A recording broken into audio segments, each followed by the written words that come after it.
कभी तुमको ऐसा लगे, आप लोगों के जीवन में भी कभी ऐसा लगे कि मुझे भोलेनाथ जी का आज तक दर्शन नहीं हुआ, मुझे राम जी का आज तक दर्शन नहीं हुआ, मुझे आज तक भगवान कृष्ण का दर्शन नहीं हुआ, मुझे आज तक भगवान का दीदार नहीं हुआ, भगवान का दर्शन नहीं हुआ। तुम्हारे मन में अगर कभी ऐसा लगे तो एक बार 7 दिन का पूरा नियम ले लो। 7 दिन का पूरा नियम। कैसा नियम? सुबह से उठूंगा, सुबह से उठूंगी, मुख धोया ना धोया, कुछ खाया ना खाया, पलंग पर बस उठ के बैठी। जिसको अगर शंकर भगवान का, राम जी का, कृष्ण भगवान का, लोग कहते हैं क्या भगवान का दर्शन हो सकता है? 7 दिन का नियम धारण करो। सुबह उठो, पलंग पर उठते से ही सबसे पहले भगवान राम, कृष्ण या शिव जिसका तुमको दीदार करना है उसका 5 बार 7 बार नाम का उच्चारण करिए, उसको पुकारो। आप नहाए ना नहाए। एक पत्र कल आया था, दतिया की कोई माताजी ने लिखा था, पत्र बड़ा अच्छा था। उस पत्र से केवल दतिया वालों का नहीं, संपूर्ण जितने श्रोता कथा सुन रहे हैं सबके लिए उस पत्र में बात है। केवल एक दतिया वालों के लिए नहीं, संपूर्ण। उस पत्र में किसी ने, माताजी ने लिखा था, गुरुजी हमें ये पूछना है कि हम स्त्री हैं, हम नारी हैं, और स्त्री महीने में रजो धर्म से हो जाती है, रजस्वला हो जाती। कल का पत्र है वो, स्त्री रजो धर्म से हो जाती है, रजस्वला हो जाती है, रजो धर्म में आ जाती है महीने में।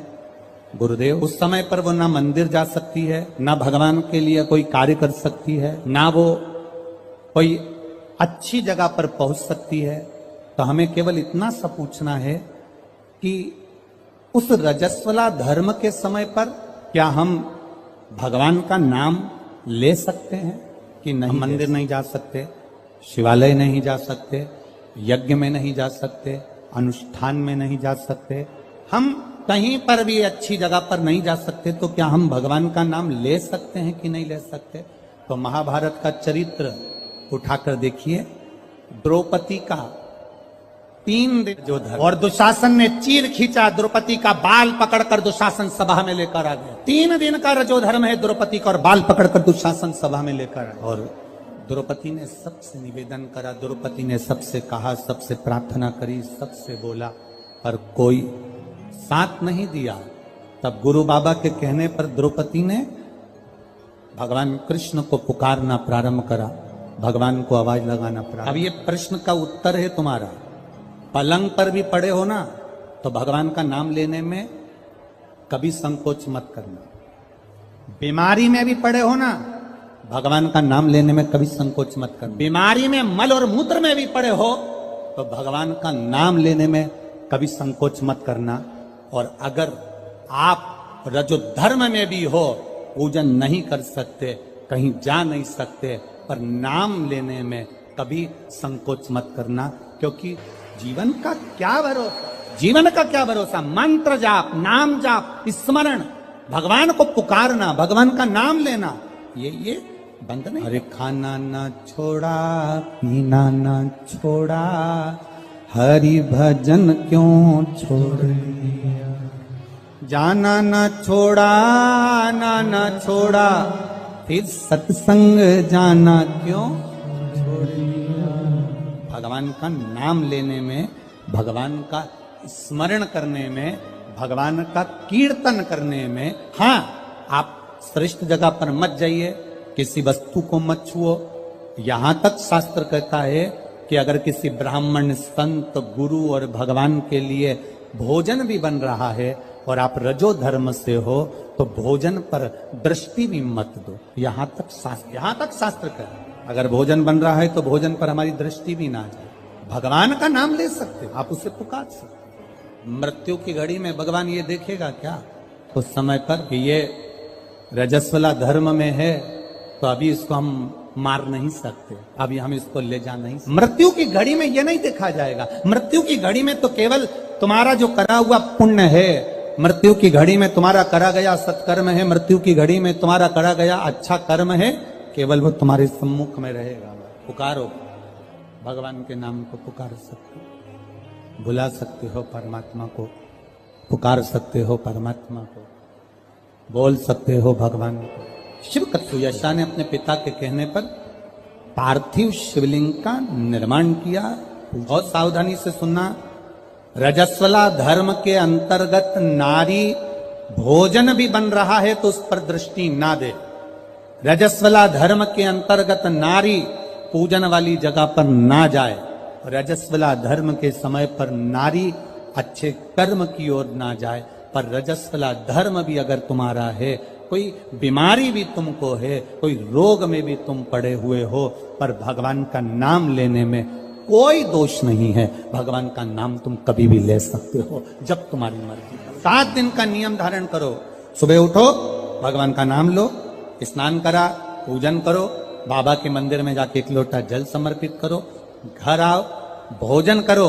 भोजन करने से पहले अपने पास में थोड़ी सी अग्नि, जो तुम्हारे यहाँ चूल्हे में हो, जो भी अग्नि हो, उसको लेकर जो भोजन की थाली में भोजन है उस थाली के भोजन को निकालकर अग्नि में दीजिए। 1 रोटी निकालकर गौ माता की दीजिए, आधी रोटी जो भी भाग निकाल सकते हो वो स्वान को दीजिए, और फिर बाबा का नाम लेकर प्रसाद समझकर भोजन को ग्रहण करिए। दिन में शाम को अपने कर्म को करते करते भगवान का नाम लेते रहिए।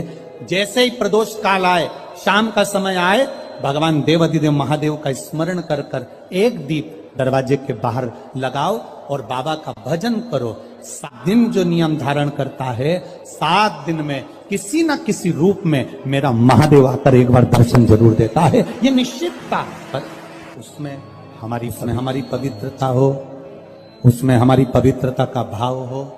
हम पवित्र भाव से, शुद्ध भाव से हम भगवान का भजन, हम तो यहां तक कहेंगे, ये पार्थिव शिवलिंग का आप लोग निर्माण करते हो ना, जितने लोग भी पार्थिव शिवलिंग बनाने के लिए बैठते हो, करोड़ों में शिवलिंग बने, तो बनाते बनाते अगर किसी को उपच भी हो जाए ना, अब मैं थक गई, मैं नहीं बना रही, तो ये बोलने से पहले ही तुम जब शिवलिंग बनाओ और बनाते बनाते तुम्हारे शरीर में ऐसा लगे कि अब मैं थक गई, किसी से मत बोलो कि मैं थक गई, अब मैं नहीं बनाऊंगी, ये मत बोलो, मैं थक गई, ये मत बोलो, या ये मत बोलो कि अब मैं तो नहीं बना रही, अब मैं थक गई, तू चल रही क्या मेरे साथ वापिस, ये भी मत बोलो।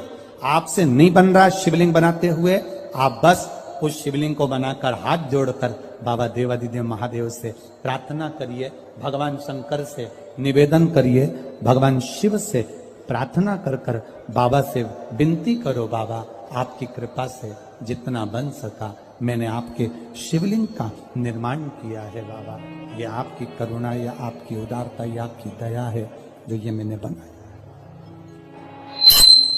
ये आपकी कृपा से, आपकी दया से, आपकी उदारता से मैंने निर्माण किया है।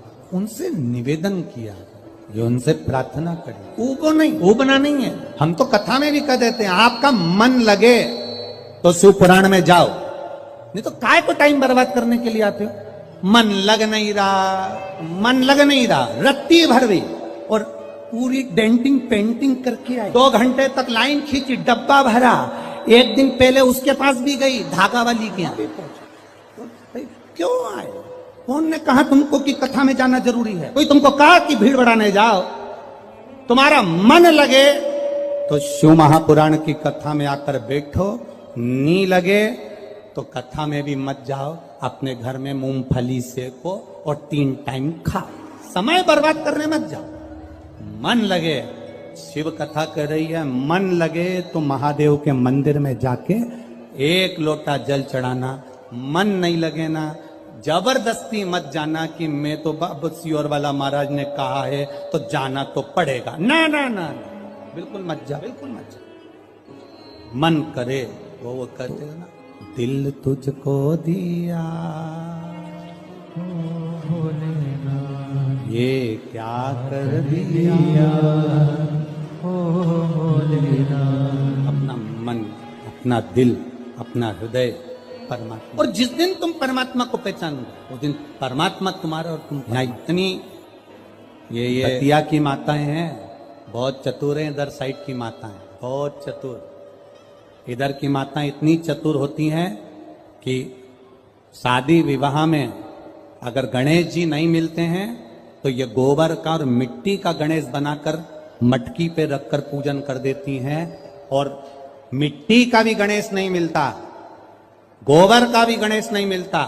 तो यहां की माता इतनी विद्वान है कि गुड़ की ढेली को तोड़कर आधी ढेली का गणेश जी बना देती और आधी ढेली का भोग लगा देती। और गणेश सरकार सही है, यहां की माता इतनी विद्वान है कि गुड़ की ढेली को, आधी ढेली को फोड़कर गणेश जी बना देगी, और आधी को हमारे यहाँ महाराष्ट्र में भी कहते हैं महाराज, गुलाचा गणपति और गुलाचा मेवा, मतलब गुड़ का ही गणपति और गुड़ का ही नैवेद्य भगवान को भोग। दतिया की माताएं भी इतनी विद्वान है, जब गणेश जी नहीं मिलते, गोबर नहीं मिला, मिट्टी नहीं मिली, शादी के समय पर तुरंत घर की जो बुजुर्ग माँ होती है वो कह देती है गुड़ की खोड़ी रखिए ना, आधा टुकड़ा तोड़ मटकी पे रख दे, गणेश जी हो गए। भोग लगाने के लिए कुछ भी नहीं है ना, जो आधा गुड़ का टुकड़ा है ना उसी को भोग लगा दो। क्यों? गुलाचा गणपति और गुलाचा नैवेद्य, भगवान गणेश भी यही है और भोग भी उनका यही। ये हमको बूढ़ी माता पहचान गई कि गुड़ की ढेली में गणपति है, और पूरे शादी में वो गुड़ का गणेश पुजाता रहा, पुजाता रहा, पुजाता रहा, और गणेश जी भी आशीर्वाद देते रहे, क्योंकि वो बूढ़ी माँ ने पहचान लिया कि मैं गुड़ की ढेली में भी हूं।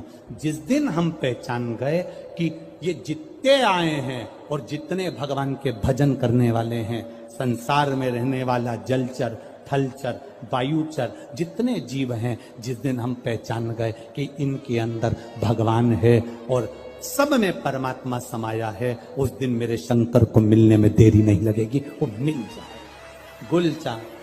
गुलाचा गणपति और गुलाचा आधा, ये हम समझ नहीं पा रहे हैं भगवान, हम परमात्मा को जान नहीं पा रहे। सुयशा ने भगवान शिव जी की आराधना करी, पार्थिव शिवलिंग का निर्माण करने के लिए बैठी, और जो निर्माण करा, मात्र 7 दिन निकले थे सुयशा को, देवादिदेव महादेव प्रकट हो गए। मांग सुयशा, क्या चाहिए तुझको? सुयशा कहती है मैं आपके चरणों की दासी बनना, मैं आपके चरणों की दासी बनना चाहिए। भगवान कहते सुयशा, इतनी सुंदर बात देवादिदेव महादेव ने कही, इतनी सुंदर। सुयशा कह रही है मैं आपके चरणों की दासी बनना चाहती हूं, चरणों की दासी। देवादिदेव महादेव ने कहा सुन सुयशा, मेरी धर्म पत्नी पार्वती मेरे साथ में है, मैं दूसरी नारी को अपने करीब भी नहीं आने देता। हाँ सुयशा, तू मेरे स्वरूप का स्नान करा, पूजन करा, अर्चना कर, निवेदन कर, बेलपत्र चढ़ा, पुष्प चढ़ा, मैं तुझे फल दूंगा। पर सुयशा, तू कहे कि मैं पार्वती जी का स्थान ले लूं, तू कहे कि मैं संगनी बन जाऊं, ये नहीं। सुयशा, ऐ सुयशा, संत, साधु, सन्यासी, तपस्वी, साधक, उपासक, भगवान शंकर कहते हैं संत, साधु, सन्यासी, तपस्वी, साधक, उपासक, अगर इनके सामने एक लकड़ी की स्त्री भी आ जाए ना, तो संत साधु को उसका स्पर्श तक नहीं करना चाहिए, वो श्रेष्ठ संत माना जाए। साधु वो तपस्वी, एक लकड़ी की भी स्त्री अगर कोई बनाकर सामने रख दे, उसका स्पर्श आप लोगों को थोड़ा सा बुरा जरूर लगता है, पर महाराज जी हम जब सीहोर से चलते हैं तो एक फॉर्म भरवाते हैं, वहां से चलने पर एक फॉर्म भरवाते हैं। आज सुनते हैं तुलसी माता की चालीसा। यह चालीसा सुनने से होती है हर रोगों से मुक्ति, मिलती है सुख समृद्धि का आशीर्वाद। तो एक बार बोलिए प्रेम से विष्णु भगवान की जय, तुलसी माता की जय, भगवती माता की जय। श्री तुलसी महारानी करु विनय सिरनाय, जो मम हो संकट विकट दीजे मात नसाय। नमो नमो तुलसी महारानी, महिमा अमित न जाए बखानी। दियो विष्णु तुमको सम्माना, जग में छायो सुयस महाना। विष्णु प्रिय जय जयंती भवानी, तिहु लोक की हो सुख खानी। भगवत पूजा करे जो कोई, बिना तुम्हारे सफल न हो। जिन घर तब नहीं होए निवासा, उस पर करे विष्णु नहीं वासा। करे सदा जो तब नित्य सुमरन, ते ही के काज होए सब पूरन। कार्तिक मास महात्म्य तुम्हारा, जाको जानत सब संसारा। तब पूजन जो करे कुमारी, पावे सुंदर वर सुकुमारी। करे जो पूजा नित प्रति नारी, सुख संपत्ति से होए सुखारी। वृद्धा नारी करे जो पूजन, मिले भक्ति होवे पुलकित मन।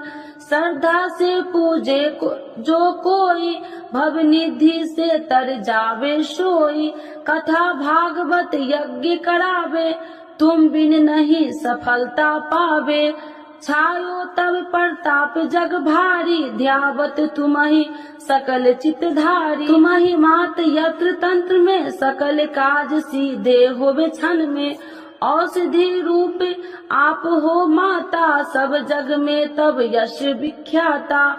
देव ऋषि मुनि और तपधारी, करत सदा तब जय जयकारी। वेद पुराणन तब यश ज्ञाया, महिमा अगम पार नहीं पाया। नमो नमो जय सुख कारिणी, नमो नमो जय दुख निवारिणी। नमो नमो सुख संपत्ति देनी, नमो नमो अख काटन छेनी। नमो नमो भक्तन दुख हरनी, नमो नमो दुष्टन मद छेनी। नमो नमो भव पार उतारिणी, नमो नमो परलोक सुधारिणी।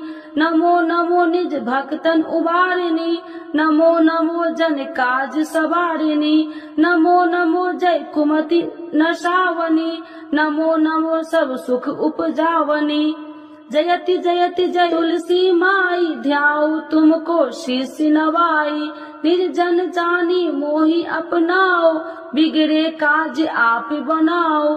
करूँ विनय मैं मात तुम्हारी, पूरन आशा करूँ हमारी। शरण चरण कर जोड़ी मनाओ, निस दिन तेरे ही गुण गाऊं।